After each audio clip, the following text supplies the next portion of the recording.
And now part 2 of my Furious 7 rant. This movie, then it just puts this device in this car so that they have a reason to use cars.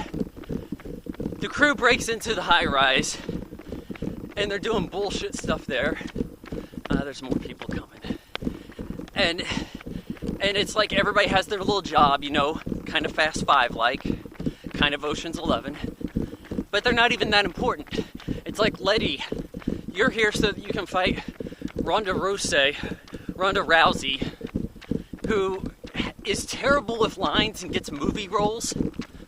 Like, didn't you fight an MMA chick last time? Like, Ronda Rousey is going to be terrible in whatever she's got coming next. Like, she was not great in Expendables 3. She's even worse here. So she just says, I'm glad you showed up. His parties are boring. Even the one-liners in this movie are awful. So they're having a fight. Paul Walker, Vin Diesel are still in the car. They drive it through buildings because it has no brakes. How wonderful. You build a car that does like 240 and it has no brakes on it. So then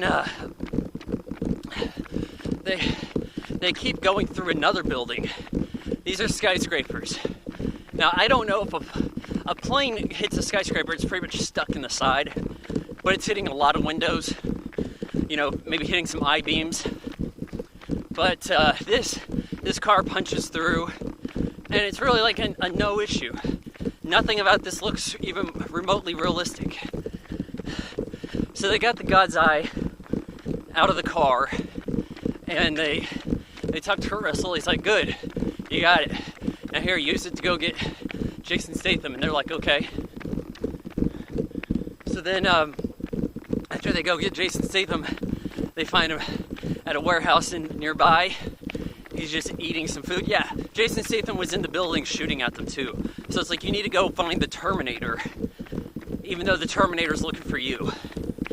What logic? So they find him, he's eating nonchalantly, and this is where you think Kurt Russell's going to make his heel turn. Yeah, you guys brought me the God's Eye. Congratulations. And say that he's working for Jason Statham. That's what you expect. That's what would have made sense, but no, they have a shootout. Kurt Russell gets shot, doesn't die. Says he has awesome government health care. What amazing sound logic. So then the crew is like, okay, we're going to fight Jason Statham on our terms in Los Angeles. And we're going to get a shitload of innocent people killed in the process instead of duking it out in the desert while we're here. Let's do this plan instead. They head back to Los Angeles. And in case you didn't notice, the theme of this movie is to change locations rapidly, never really establishing any local flavor. God's sake. So then, once they get to Los Angeles, they're running around with the hacker that everybody needs to kill. Jamin Hunsu is this mercenary who had captured her in the first place. Now he's got a helicopter that has a giant F-16 sized drone that comes flying out of it.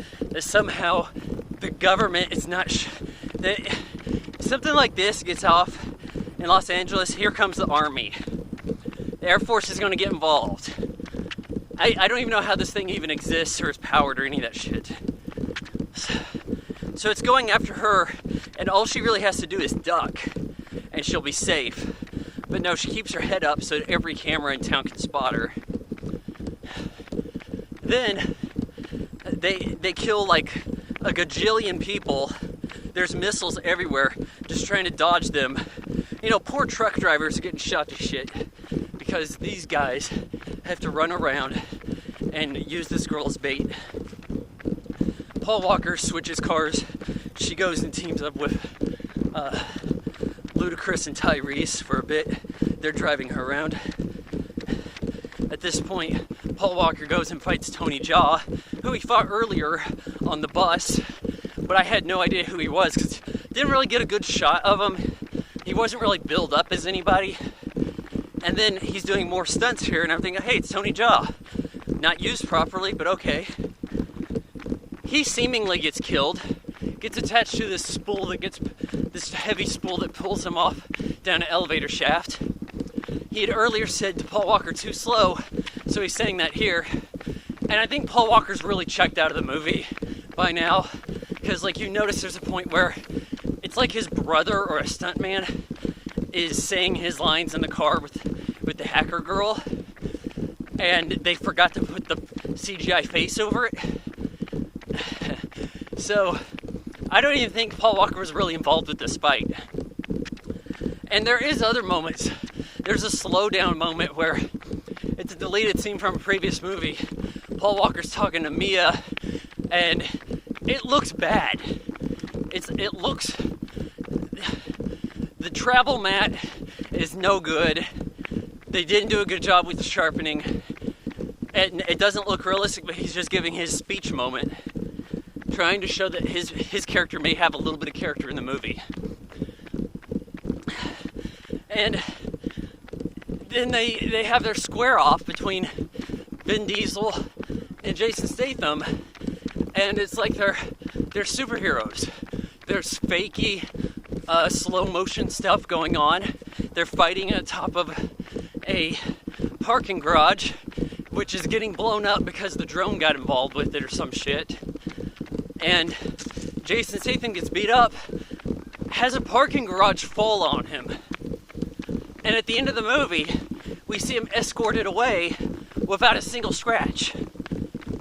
And as he's getting put in jail so he can be there for the sequel. You know, I'm just gonna get out. Yes, for the sequel. Shit. So, we have Vin Diesel getting away from the explosion. Oh, I forgot this shit. Before they start their fight, Vin Diesel has his Charger, and Jason Statham's driving a DB9, which, mind you, is not very slanted in the front. But the Charger, they're gonna collide, as they did a little earlier in the movie. And Vin Diesel gets the Charger up on the rear wheels and parks on top of the DB9. And they start trading fire from within the car, below it and above. Well, Vin Diesel gets in that same Charger and drives off. It doesn't even have a scratch. Forget the fact that it would be completely undrivable. He then ramps it in the air and kills a helicopter with it by doing a Transporter 2 type move with an explosive on the side. And now everybody's... this doesn't look half as bad as the mountain fall, but everybody's like, oh my god, is Dom okay? And he's like unconscious. And Letty's there. Dom, I remember everything. I remember that we got married back in Fast and Furious, the 2009 movie. I remember it all, and he comes back to life. And he's like, I'm just glad you remember some shit. Then we have, of course, Jason Statham getting locked up, and we have our big goodbye moment to Paul Walker. It's probably 5 minutes. Dom's just like, you know, it's time to leave him. He's out at the beach playing with his kid Jack, and then it's like computer. Paul Walker chases him down. You didn't think I'd let you leave without saying goodbye. And they have a little bit of a race between the white Supra and I don't remember whatever Vin Diesel's driving here, but it doesn't look too good. It's just showing us montages from the previous movies, and then it says for Paul as he drives off in the distance. The camera follows his Supra, and I'm like, you know, from the context of this movie, this doesn't make much sense. Dom's acting like, well, I'll never see him again because he's out of the team. I mean, everybody watching the movie knows Paul Walker died, and that's why they wouldn't see it.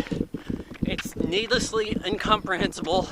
The action is okay at times, but there are better entries in this series, and there's no real sense of taking this forward. It's like we're just repeating shit. It doesn't... Even if he had lived, I don't think this movie would have made any sense. And it's so jarring. It's such a letdown. It builds stuff up for 9 years, and then it just says, screw it. But that's this movie.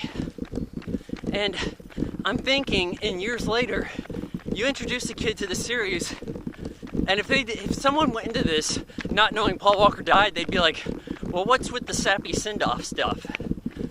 It's getting you with the heartstrings, and it proves you don't even need to try to make a good movie. People will see it so long as the star of a series died during the production. Vin Diesel, he needs to hire some really damn good bodyguards, because Universal could very well try to kill him while he's making the next one. Furious 8 or something? Or 9 at this point even? Probably already wrapped 8. They could kill him to sell $1 billion in a shitty movie. I'm thinking of other movies that are bad, like Batman and Robin. It has a coherent direction. It has a setting that you can get accustomed to. It has people acting like they're all in the same movie. Hell, I even forgot to mention that The Rock just gets back into this movie. He's just like, I'll take this cast off and go fight. And he kills the drone with an ambulance. He had all his gear waiting for him at the hospital, I guess. Took an ambulance like it's nothing. Drove into the drone. Then used the gun on it to shoot this helicopter. I don't get this. The Rock is the most charismatic guy in the series, and he's almost not in the movie. Who thinks up this crap? I give Furious 7 1 out of 4 stars.